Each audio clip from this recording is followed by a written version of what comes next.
brother. Well, just to recap, we've talked about a lot of stuff, man, but I really just to reiterate what we just said, it's so important that we do the right thing all the time, even when no one's looking. That was a big deal when I was in the Marines, man.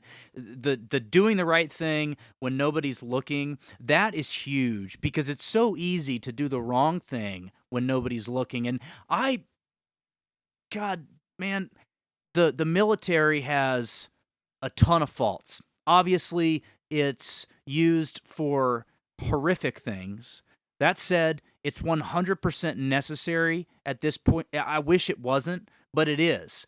It's a necessity. And the way, at least, and I can only speak for the Marine Corps, the way that you do business in the Marine Corps from a social perspective, it really does give you a sense of it gives you a sense of camaraderie. Obviously, it gives you a sense of purpose. It gives you a sense of togetherness. It makes you want to do right by the person next to you, and it all comes back to discipline, dude. And discipline is a key factor missing from the equation when it comes to a lot of this stuff that we talk about. It is.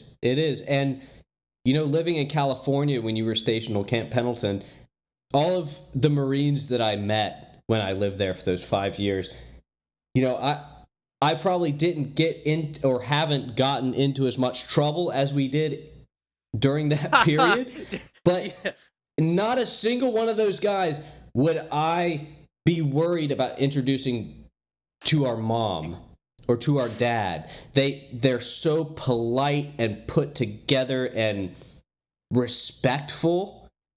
And this can be somebody that drank 10 beers and, rode their motorcycle home at the end of the night. And then the next day, they're a just polite, respectful individual, especially around their elders or people's parents. It's a beautiful thing, and it's missing. It's missing in the world today. It is missing. It is missing, dude. It really is. I think I can't be more serious when I say if we all just and that's the extreme, right? The military is the For extreme. Sure. It's demanded of you. But let's take a little bit of that and apply it to regular everyday life, man. Let's have some accountability. Let's be disciplined. Let's be polite. Let's treat each other fairly. Let's not lie to each other. Let's not be the media and get up there and lie from your bully pulpit to the citizens of the country that you live in. It's just so unreal to me, dude, and that brings me to a little game I want to play, man. I want to play this little game with you, okay? Let's do it. And that brings me to the biggest lie of the week. Woo! Here we go. God, man, there's so many. The biggest lie of the week. All right, let's play. What you got, man? Biggest lie of the week. God, there's an elephant in the room. Isn't there?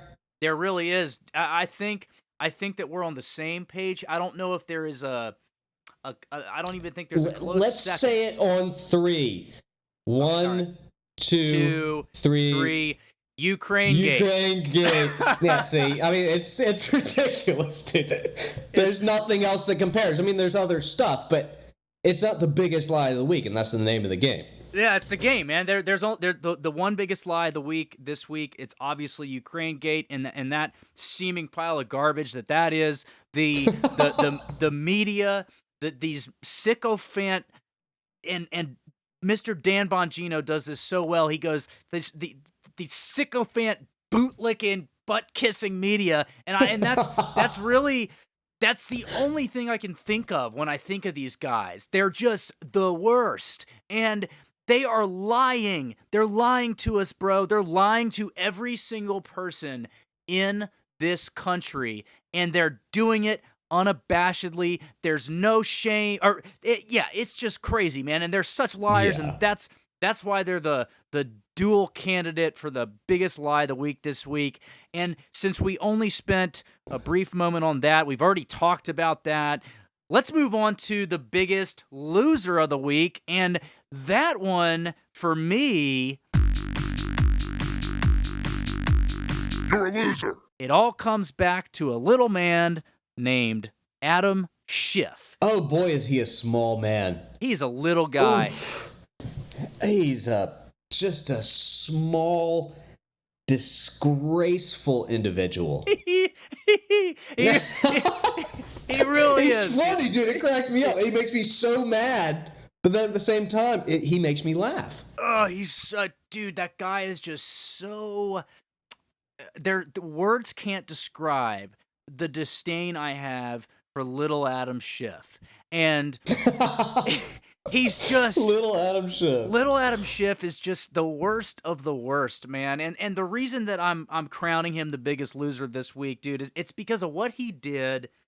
That guy's what is he, the chair of the Senate Intelligence Committee? That he's like a leader, right? He's got a title. He's got a title. He's up there. He's a leader. He's a leader in the United States government. He's got a leadership role. And what as someone who considers themselves a leader myself, accountability and being honest and having honor is integral to being a leader. So what does Adam Schiff do? Because he's such a great leader, he goes up there in front of the world and makes up his own version of the Donald Trump Ukrainian president phone call. It's like a Scorsese tale, you know?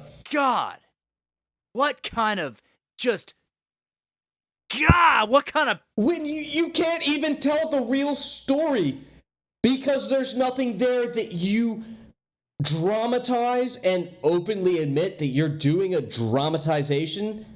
What the heck was that? Oh, it was so bad, man. And I was blown away. I was blown away that, like I said, a leader, somebody who's supposed to be in charge of a committee, the committee that holds the intelligence community accountable. This guy goes up there and... Is this what it's come to? That's what it's come to, man. That's all they got. They don't have anything.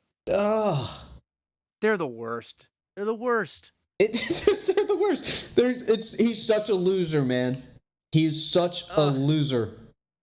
And if I had to throw somebody in the ring, you know, I feel like Ukraine and Adam Schiff are just, they dominate it for me. You know, I have to find somebody else or something else just to contribute, and I would say Nancy Pelosi for pushing this impeachment process through. I mean, she, as the speaker, has pushed back against this idea of impeachment and getting Donald Trump out of office through voting and our democratic process. And this, you know, she caves on this, on nothing. Seriously, man. Has she given up? I mean, they've got to have something on her, man. And like I said, dude, they must. That's a good point. Yeah, because it all goes back to the rundown that I did on the center of Russiagate, this CrowdStrike thing, the amount of people, the number of people involved in that deal, and the amount of just backstabbing, underhanded, child abuse type blackmail, right? Because that's what these creeps, they abuse children and use it as a form of blackmail. That's what Jeffrey Epstein did. Yes. Right? So if President Trump is talking about CrowdStrike and he's investigating it like we should expect him to with the president of another country, then these guys, and that's why I think CrowdStrike, that was the trigger word in that phone call. These people, Nancy Pelosi included, are compromised up to their nasty necks, dude. They are. And they do not acknowledge the CrowdStrike part of that phone call. No, they don't. Every conference they've held, they talk about political rival. Talk about aid and Donald Trump holding aid hostage to the Ukraine. And it was the only political thing that they talked about. First of all, when you buy javelins from another country, anti-tank missiles, that's not aid. That's a sale. That's a transaction. You can't even you definitely can't counter that statement. Yeah, and the fact that they just omit things like that and come up with a mob tale, Gangs of New York style freaking tale that doesn't mention the CrowdStrike thing once, which they talked about multiple times during that phone call. Dude, I'm telling you, it's Pandora's box, man, and they know that the president is on it.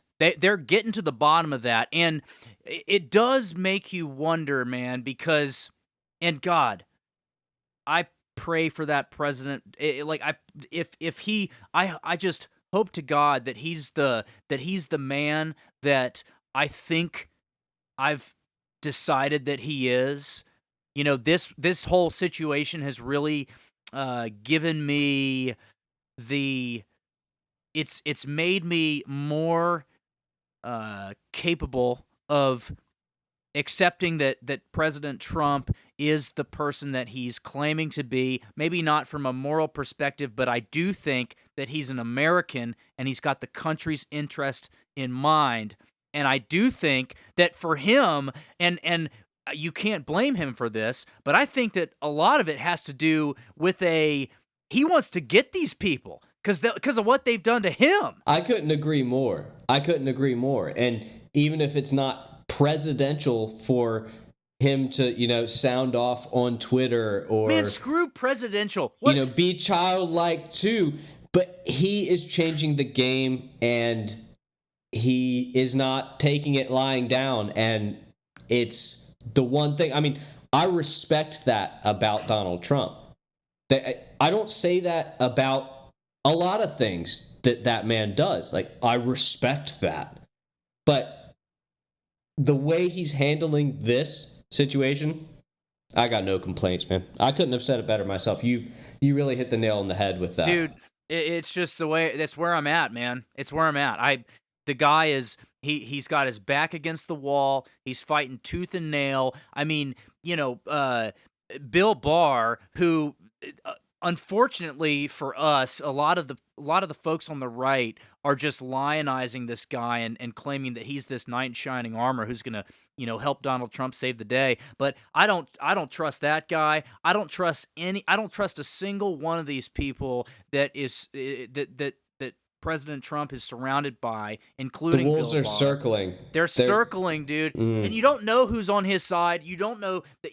You can bet your backside, dude. You can bet that the majority of these lifelong politicians are compromised in one way or another. I mean, Bill Barr's 100%. Bill Barr's father, Donald Barr, gave Jeffrey Epstein a job, right? Gave him a job, a math teacher job at this, I forget, the Dalton School, I think it was. These people are all connected, dude, and I think that because they've now, I don't think that if these people had just left President Trump alone, I don't know how far we'd be into actually draining the swamp. Who knows? I feel like they pushed him into it. Yeah, I think that he probably would have gotten in the White House. He would have stirred some stuff up here and there. He would have made some arrests. But now I think he's going full stop.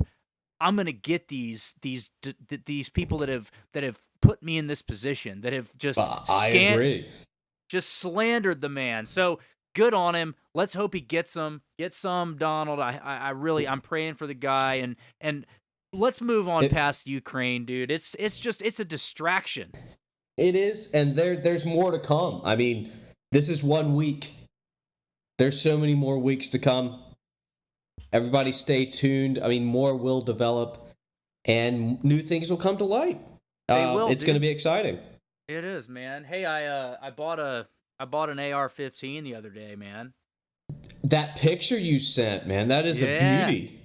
Yeah, man. Has she come in the mail yet? No, I've got a, I bought it off of Cheaper Than Dirt. Plug in Cheaper Okay. Than Dirt here. Cheaper Than Dirt has fantastic pricing, dude. If you're gonna buy a firearm online, go to Cheaper Than Dirt. What they'll do is they will send you, so you buy your gun, whatever it is, you buy it on Cheaper Than Dirt. They ship it to a distributor, and I'm only talking about the state of Texas here, just to clarify, because I don't know what they do in other states. I'm assuming Not it's very that. similar. Yeah, they ship it. Yeah, no, I'm just joking around. Yeah, they probably ship it to a licensed distributor. Yeah, that's I think that's what I would imagine, that's the only way you can do it. So you get it shipped to your distributor, you go there, they do your background check, pick your firearm up, and then you go home with it. So I'm looking forward to that, man, because you know the whole gun control thing. I've been hearing so many little interesting side conversations about this stuff. We're so focused on the Ukraine Gate saga that we're not taught. Nobody's up in arms about gun control anymore. What's up with that? Well, and that's when we have to be worried. I feel like every time there's a distraction, something gets done in the shadows. Exactly, dude. And so let's not lose focus on this radical gun control agenda, because that game ain't over. No, hell no, dude. It isn't even close to being over, and that's the end game for these guys, dude. They are going to do everything they can, full stop, brother. They're going to do everything they can to disarm the public, period. It's the only way they win. They cannot win if the majority of Americans have a gun in their possession. If Granny's strapped, you're gonna think twice. You're gonna think twice, dude. And Granny straps in Texas, bro. I'm telling you, you come into any town in Texas and you try and take the people in that town's firearms, you're gonna have a big problem on your hand, and it ain't gonna. Yeah. It's just not gonna turn. That's out. why they haven't. That's why they haven't. Exactly, dude. Well, bro, what do you want to do? You want to move on to a little sport talk, or what do you think? Let's talk a little bit about sports. All right, bro. Our favorite distraction. Can't hurt. You can't live without it, dude. You got to have one. You really can't. I love a healthy dose of competition. I feel like competition is healthy for the growing individual. I love sports. I think they're a great thing. I think they're a great thing for young people to participate in. Absolutely.